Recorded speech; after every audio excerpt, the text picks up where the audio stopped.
సింహద్వారం ఎప్పుడూ కూడా పసుపు కుంకుమలతో నిండుగా కళకళలాడుతూ కనిపిస్తూ ఉండాలి.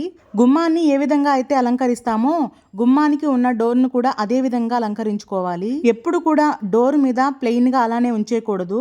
ఓంకారం అలానే స్వస్తిక్ గుర్తులను మర్చిపోకుండా వేసుకోవాలి. నేనైతే డోర్ మీద ఇలా గుర్తులను వేయించుకున్నాను. డోర్ చేయించేటప్పుడే చక్కగా శంకు చక్ర నామాలను వేయించాను. అలానే ఓంకారం స్వస్తిక్ గుర్తులను వేయించి పూర్ణ కుంభం అనేది ఖచ్చితంగా డోర్కి మధ్యలో ఉండాలి కదా, చక్కగా పూర్ణ కుంభం కూడా వేయించాను. డోర్ మీద అలా గుర్తులు వేయించినంత మాత్రాన పసుపు కుంకుమలతో అలంకరించుకోకుండా అలానే ఉంచకూడదు.